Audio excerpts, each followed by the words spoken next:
ایک بادشاہ اللہ کو چیلنج کرتا ہے تو کیا ہوتا ہے؟ فرعون خود کو سب سے طاقتور سمجھتا تھا، لیکن اللہ نے اسے دکھایا کہ اصل حکمرانی کس کی ہے۔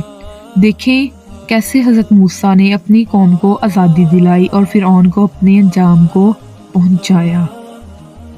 آج ہم سننے جا رہے ہیں حضرت موسیٰ علیہ السلام اور فرعون کی ایک حیرت انگیز کہانی، جس میں ہمیں اللہ تعالیٰ کی قدرت، سچائی کی جیت اور تکبر کی ہلاکت کا سبق ملے گا۔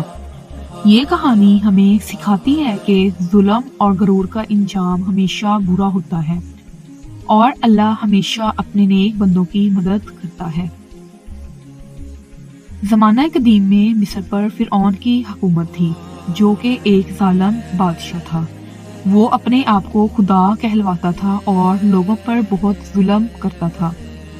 بنی اسرائیل نامی ایک قوم وہاں غلاموں کی طرح زندگی گزار رہی تھی۔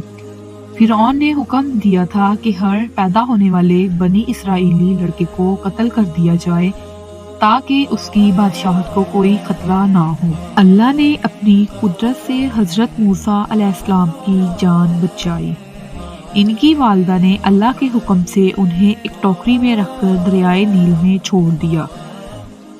اللہ کے حکم سے وہ ٹوکری فرعون کے محل میں جا پہنچی اور فرعون کی بیوی آسیہ نے انہیں پال لیا۔ جب حضرت موسیٰ علیہ السلام بڑے ہوئے تو اللہ نے انہیں نبوت عطا فرمائی اور حکم دیا کہ فرعون کے پاس جا کر اسلام کی دعوت دیں۔ حضرت موسیٰ علیہ السلام اپنے بھائی حضرت ہارون علیہ السلام کے ساتھ فرعون کے دربار میں گئے اور فرمایا، فرعون اللہ ہی سب کا رب ہے، اسی کی عبادت کرو اور ظلم سے باز آ جاؤ۔ لیکن فرعون نے مذاق اڑایا اور کہا، میں ہی سب سے بڑا۔ جب فرعون نے انکار کیا تو اللہ نے حضرت موسیٰ علیہ السلام کو کئی معجزات عطا کیے۔ پہلا عصا مطلب لاٹھی کا سام بن جانا، دوسرا روشن ہاتھ جو چمکنے لگتا تھا، اور تیسرا پانی کا خون میں بدل جانا۔ لیکن فرعون نے ان معجزات کو جادو قرار دیا اور اپنی قوم کو حضرت موسیٰ علیہ السلام کی مخالفت پر لگا دیا۔ فرعون اور اس کی قوم کو اللہ کی نشانیوں کو جھٹلانے کی سخت سزا دی گئی۔ اللہ نے ان پر کئی عذاب نازل کیے، مثلاً کا پانی خون میں بدل گیا، ہر طرف مینڈک ہی مینڈک بھر گئے، جوئیں اور مچھر پھیل گئے، ٹڈیوں نے کھیتیاں برباد کر دیں، ہر طرف گھپ اندھیرا چھا گیا۔ یہ سب دیکھ کر فرعون تھوڑے وقت کے لیے ڈر جاتا، مگر پھر بھی اپنی ضد پر واپس آ جاتا۔ آخرکار حضرت موسیٰ علیہ السلام نے بنی اسرائیل کو لے کر مصر سے نکلنے کا فیصلہ کیا، لیکن فرعون اپنی فوج کے ساتھ ان کے پیچھے دوڑا۔ جب بنی اسرائیل دریا کے کنارے پہنچے تو فرعون کی فوج پیچھے تھی اور آگے سمندر تھا۔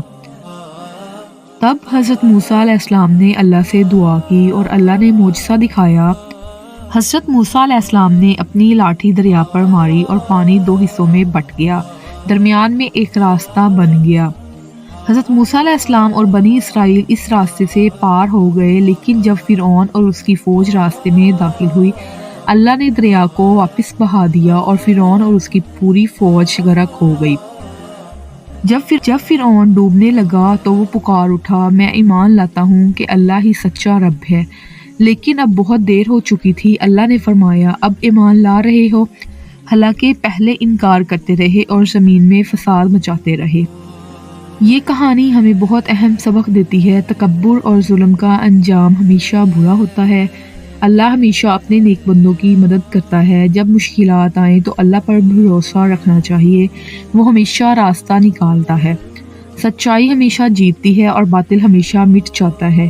یہ سبق ہمیں سکھاتا ہے کہ ہمیں ہمیشہ اللہ کی عبادت کرنی چاہیے، غرور اور ظلم سے بچنا چاہیے اور سچائی کے راستے پر چلنا چاہیے۔ اگر آپ کو یہ کہانی پسند آئی ہو تو اسے دوسروں کے ساتھ شیئر کریں تاکہ وہ بھی اس سے بھی سیکھ سکیں۔ مزید اسلامی کہانیوں کے لیے ہمارے چینل کو سبسکرائب کریں۔